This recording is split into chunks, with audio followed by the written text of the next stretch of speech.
coordonnateur Pastef commune bu Touba. Li waral la ndaje mi tey du gudd sax li njëkk mooy dañuy tàmbalee nuyoo bi Cheikh Mamadou Mountakha xalifatul aam di tariqatul muridiyya di ko ñaanal suñu borom mu yàggal ko fi lool te ànd ak wér ak mboolem rakkam yeeg njaboot geeg ñëpp rek képp koo xamante ni ci ak ronam nga nekk rek ñuy ñaanal suñu borom yàggale fi te ànd ak wér. Ndax gis nañ ne bi fi président Sonko ñëwee ci màggal gi dalal na ko njabootu Sëñ Tuubaa gi yëpp dalal nañ ko def ko comme seen doom def ko comme seen jarbaat def ko comme seen taalibe. dalal googu nag xëy na ñàkkul ne am na adversaire politique yoo xamante ni tiital na leen ba tax na depuis boobu ba léegi ñu ngi manipuler ay xale di leen def looloo xamante ni ñoom sax xamuñ lan la. li ko waral mooy démb ak bërki démb gis nañ ab vidéo boo xamante ni mi ngi jàll ci internet bi yëpp ñu génn ay xale yoo xam ne dañ leen doon jàngaloo ay kaamil yi dara tax koo jóg lu dul ñaanal seen mbokkum jullit moo xamante ni jëflante wut ak ñoom dara lu dul lu baax ñu ne dañ koy ñaanal móolu ko suñu borom alak ko wa ilaal lu ko mën a dal ci lu bon rek baax na. loolu nag bi ñu ko gisee mu tiitloo ñu lool en tant que jullit ak morom ma ndax jàppoon nañ ne ay adversaire politique eggul fii ci Sénégal jàppoon nañ ne politicien wërta tax nga yéene sa moroomu jullit lu ñaaw surtout koo xamante ni defu la waxu la. waaye bi ñu vérifié information yi xam nañ ne am na lu nekk ci gannaaw lu muy loxo bu gudd ndax gone yi ñu ko doon def loolu ñu ci bëri ci parti Pastef lañ bokk du ma ne ci Pastef lañ bokk sax waaye ay ñooñu Ousmane Sonko lañ ndax bu dee parrainé moom lañ parrainel bu dee wote moom lañu woteel. biñ ñibbee sax bañ génn vidéo yi mu commencé jàll ñoom dañ ci am aw naqaru rëy xëy na fii ak suba wala gannaaw suba dañuy gis déclaration yu ñu def wan na dañ leen a jumloo gi bettuñu ndax xam nañ li ne ci gannaaw lépp muy ñaari jëmm yoo xamante ni kenn ki moom réputation bi yàqu na du ma jaar ci turam waaye ki nga xamante ni foo ko gisee sa xel day dem ci ne nit ku baax la nit ku dëggu la nit la koo xamante ni fu mu nekk ci ndigal lay dox fekk ne ak contraire bi moo am moom ci li muy dund mooy ci manipulation ci li muy dund mooy ci tappale ci li muy dund mooy ci ay wor ci li muy dund mooy jege nit ñi am xaalis yi pour di leen jaamu ak nu mu ko mën a amee baax na kooku nag suñ ko waxee xëy na di ngeen ko xam mooy Ahmed Saloum Dieng ci turam lay jaar ndax lii lépp moo nekk ci gannaaw ndax gone yi woo nañ leen pour nañu kaay leen jàngal kaamil sama baay wala sama yaay ñoom ñu ñëw biñ ñëwee jàng kaamil ba eggal nekk dañoo bëgg a tëj kaamil bi jàng xarn bi ñu wooyee ki leen ko doon jàngaloo mu ne ko bu leen ko tëj te ñëwuma kooku daal taal otom ñëw indaale benn caméra maanaam bu Dakaractu biñ ñëwee ñu commencé caméra ñoom ñu commencé def seen déclaration bi sax boo xoolee ki ko doon def yaakaar naa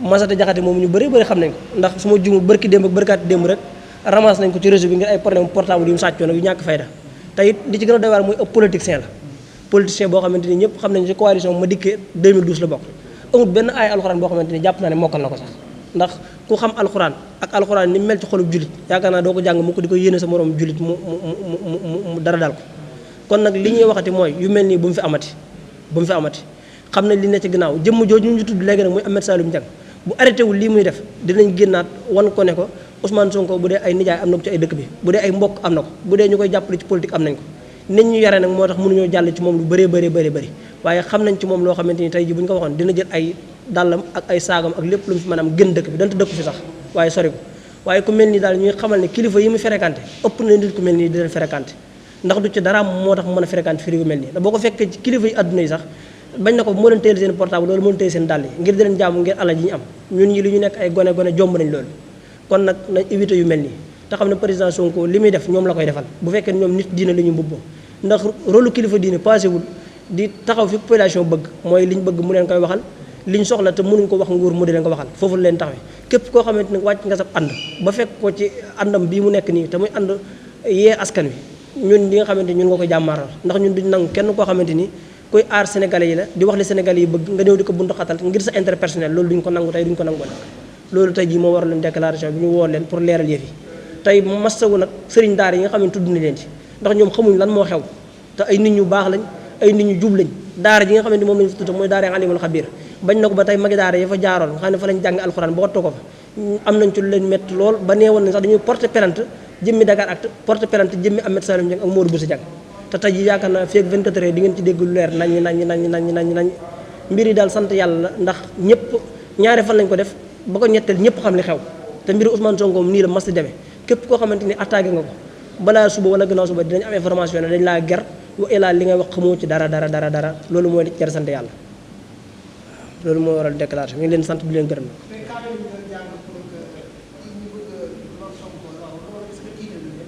non mënuñoo tiital ndax ñun benn référence lañ am ci àdduna muy Cheikhul Khadim histoire rek nettali na ne bi ñu demee ci géej gi am na ñu doon wàccee kaamil ngir mu bañ a delsi ndax xam nañ ne bu fekkente ni delsiwaat na képp ku fi amoon dong di nga ko ñàkk képp ku fi amoon ku lay jox àllarba di nga ko ñàkk ñuy wàccee kaamil di delsi waaye biñ ñëwee sëñ bi dañ leen da ngeen a fàtte ne man maa yor mbootum alxuraan boo leen ñaanal sama barke du ma delsi joxuma exemple di dendale sëñ bi kenn nag waaye damay jox exemple ne képp ku mas a woote lu baax lu mel ni dina la daal waaye yàlla mi ko wàcce pour mu dimbali sénégalais yàlla moom moo koy aaral boppam te yàlla du ànd ak kuy tooñ.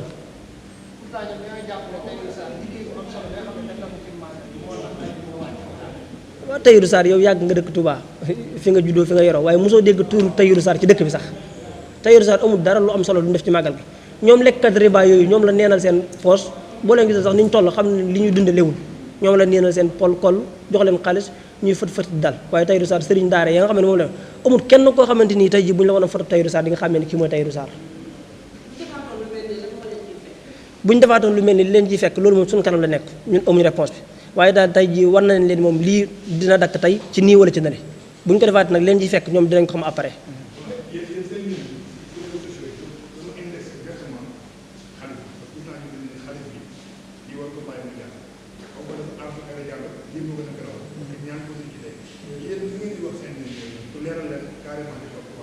ñooñu est-ce que du ñooy def lu vidéo bi rek ñi wax ne xalifa bi moo war a wax ci lii est-ce que du ñoom ñooñu ñu def lu vidéo bi ndax ñun Sëñ Muntaxa li ñu xam ci moom mooy ku tëdd njaaxaanaay boot ñëpp bi fi président Sonko ñëw wax na ko ci màggal gi ci sama njaboot nga bokk waaw kon Sëñ Muntaxa ñun amul lu ñu ko wax lu dul ñaanal ko suñu borom mu yàggal ko fi lool te ànd ak wér ba naa lim liggéey sumb liggéeyal Seexul Xadim maam ja mu eggale ko waaye lu ñu wax jëm Sëñ Muntaxa ñu amuñ ko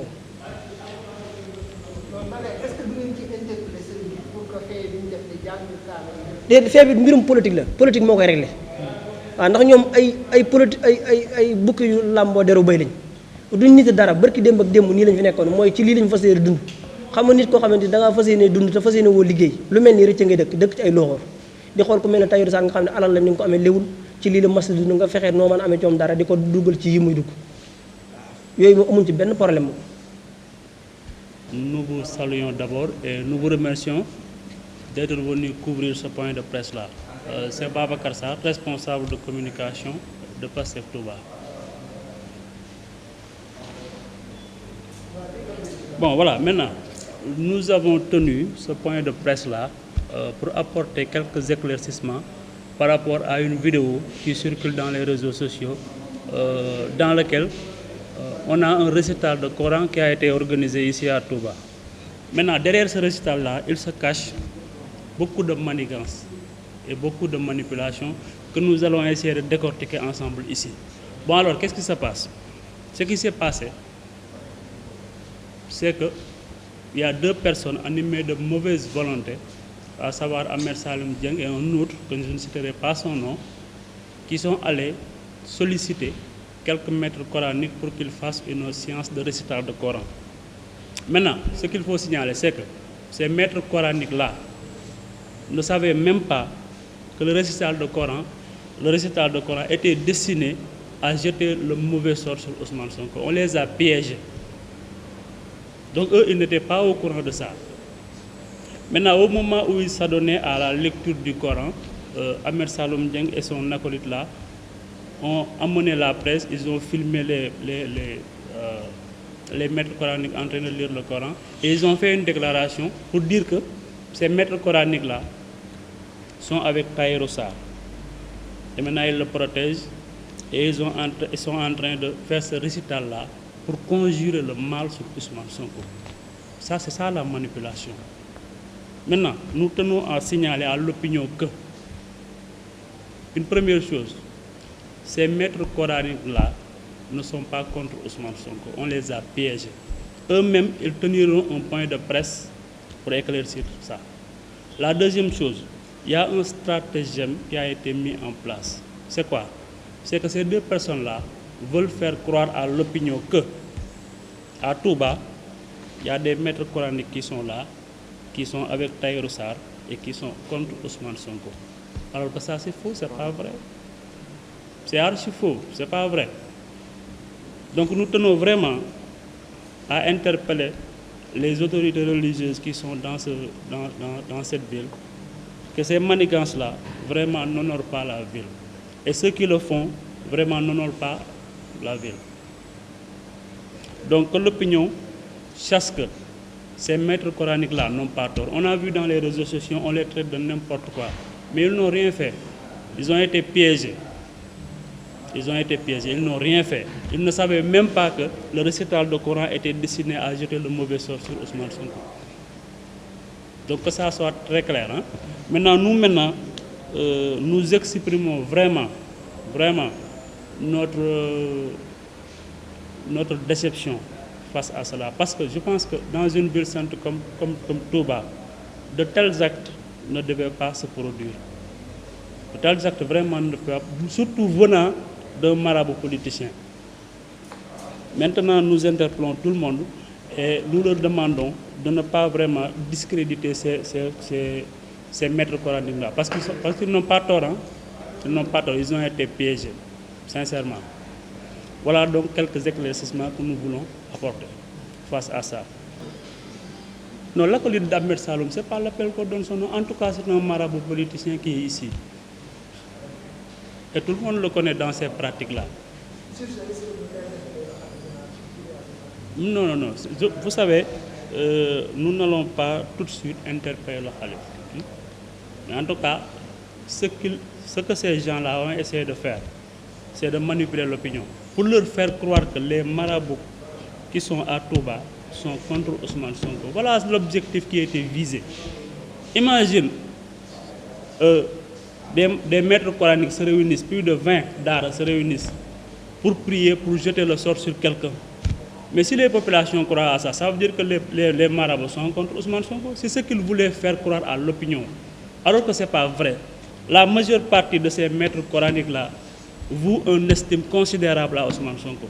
Certains même ont participé au parrainage. Donc c'est faux. Je vous dis tout de suite que ces maîtres coraniques-là, vous les verrez tenir une conférence de presse du moins. Parce qu'ils ont été piégés, on a sali leur nom, dans les réseaux sociaux, on les traite de n'importe quoi. Alors que ce n'est pas vrai, ils n'ont pas tenu une séance de récital de Coran pour jeter le mauvais sort sur Sonko. Vous savez, ces marabouts-là, ces maîtres coraniques-là, quand vous les appelez pour solliciter un récital de Coran, même si toi, vous les appelez, ils viennent. Maintenant, le nom de la personne à qui les prières s'adressent ne les intéresse pas. Ils le demandent souvent à la fin du récital. Maintenant, pour la séance qui s'est passée, c'est avant la fin du récital que ces gens-là ont fait une conférence, ont fait une déclaration de presse. Donc eux, ils n'étaient pas au courant, ils ne savaient même pas ce qui se passe. C'est après qu'ils ont vu la vidéo circuler dans les réseaux sociaux. Et ça leur a fait mal, hein? Ça leur a fait mal. Vous les entendrez ces jours-ci. Non, parce que le récital, ce n'est pas quelque chose... Vous savez, c'est une manipulation. Il n'y a pas de récital de Coran pour jeter le mauvais sort sur Sonko. Il n'y en a pas. Ces maîtres coraniques-là ne savaient même pas à qui s'adressent ces pierres-là. Vous savez, on les a manipulés au moment où ils étaient à l'intérieur pour la lecture du Coran. C'est à ce moment-là que ces gens-là ont amené la presse pour faire une déclaration disant que ces gens-là qui sont à l'intérieur sont en train de faire un récital de Coran pour jeter le mauvais sort sur Sonko. Non, mais l'essentiel, nous, ceux qui nous ont peur, c'est que l'opinion comprenne. Parce qu'il y a des gens qui ne comprennent pas. Jusqu'à présent, il y a des gens qui nous interpellent pour nous dire que, mais ces maîtres coraniques-là, pourquoi ils prient pour que le mauvais sort s'abat sur Ousmane Sonko? Mais ce n'est pas vrai, ils n'ont pas prié pour que le mauvais sort s'abat sur Sonko. Ce n'est pas vrai, c'est une manipulation. C'est une manipulation.